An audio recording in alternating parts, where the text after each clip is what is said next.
Hello, everyone. I want to make a brief, hopefully brief video, an overview video for this dialogue by Plato Meno. And I want to say right away, in terms of how it's structured the class, why this is the first work in, or at least a work in the second part of the course, rather than in the first part of the course. That's because there's a big difference between saying something like this.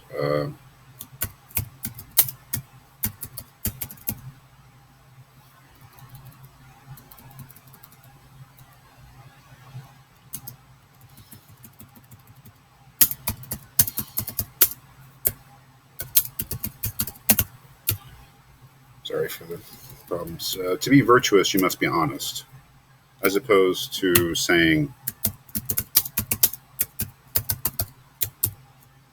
what is virtue? The text we read in the first part of the course, the biblical text, Sermon on the Mount, the book of Ecclesiastes, and Ten Commandments are great, but they don't.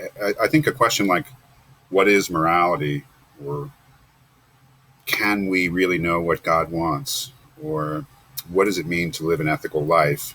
Those general, abstract, self-reflective questions, or instead of making a moral claim, you ask about the basis of morality, that they weren't there. That's not the kind of text they were.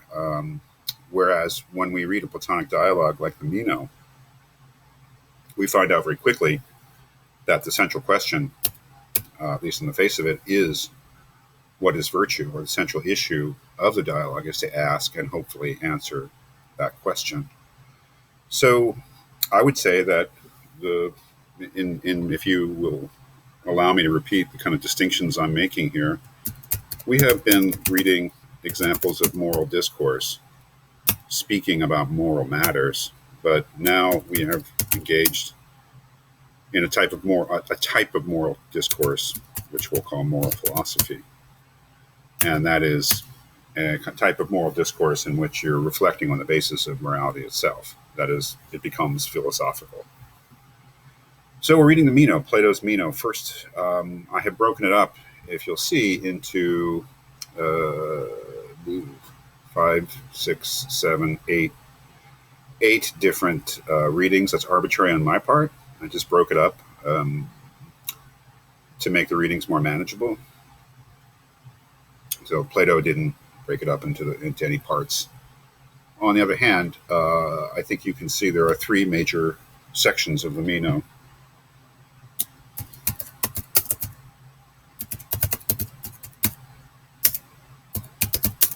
Socrates' first conversation with Meno about virtue and about, how to, the attempt to define things.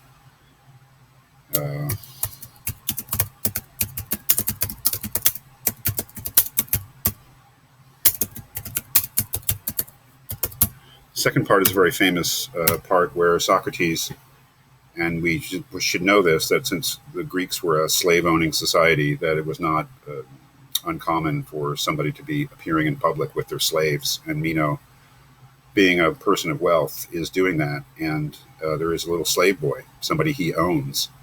And let's face it, that's what it is.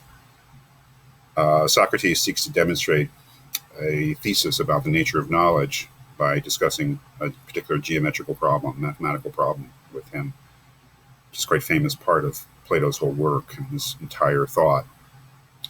And then the second conversation after that with Meno and this fourth character, Anytus, which is also quite interesting. So it really breaks up into 3 parts. So if you're thinking of getting your head around the dialogue as a whole, it has that kind of structure and that kind of rhythm. There's an initial conversation with Meno about the nature of virtue that ends with Meno asking a very interesting question about the possibility of ever finding truth in general. Socrates responds to that very interesting question about the possibility of finding truth in general by demonstrating something about knowledge, trying to demonstrate it with the little boy. And then after that's done, there's a return to the question, but in a different way. with both Meno and his fourth character who shows up, an Athenian gentleman or an Athenian, prominent Athenian named Anytus. So that's the general structure, I think, of the dialogue. First of all, it is a dialogue. But a dialogue with Socrates is an interesting dialogue because he ends up doing most of the talking, let's face it. But it is a dialogue, meaning it's a conversation. Unlike something, let's say, like Aristotle's Ethics, which is simply somebody writing third person, this is a dramatic, semi-fictionalized or fully fictionalized account of a conversation between Socrates, who was a real person who Plato knew, and Meno and some other people. If you've read Plato before, you know the great truth about Plato is that he never mentions himself, or very rarely mentions himself, in those and only two places in passing completely. Just momentary. He doesn't. He wrote these things, Plato, and he knew this man who really exists named Socrates.